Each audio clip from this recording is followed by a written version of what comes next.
Mais n'oublions pas toutes celles et ceux qui vivent dans ces logements surpeuplés. Vous les côtoyez, Olivier Klein. Et qui sont exemplaires, parce que la majorité des habitants de ces quartiers respectent le confinement depuis plus d'un mois maintenant, et ces familles sont exemplaires, et vraiment je les salue. Moi, j'ai une des villes les plus jeunes de France, avec des enfants partout d'habitude, et quand je vais en mairie tous les jours, je vois plus ces enfants, et je le regrette. C'est le sujet qu'on avait avant, Oui. et ils respectent pour l'essentiel ce confinement. Et effectivement, notamment dans les copropriétés dégradées, comme il y a à Clichy, à Grigny, dans certains quartiers de Nîmes que vous connaissez, Oui. eh bien, c'est extrêmement difficile de faire respecter ce confinement, et pourtant ils le font. Mais il faut aussi réfléchir à l'après. Qu'est-ce qu'on va faire? Cette crise, Alors là, vous faites des propositions, Olivier Klein. Vous militez pour le doublement de la prime de rentrée scolaire.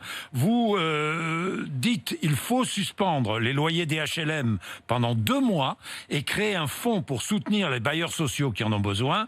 Et il faut annoncer qu'il n'y aura pas de reprise des expulsions jusqu'à la prochaine trêve hivernale, dans 1 an donc.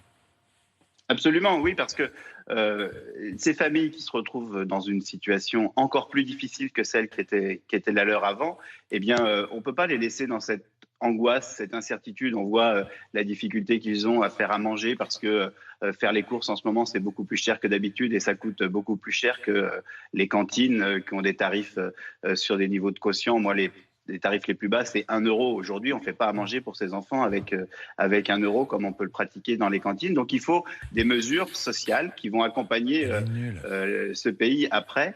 Et donc, la suspension des loyers, mais évidemment ne pas mettre les bailleurs sociaux en difficulté.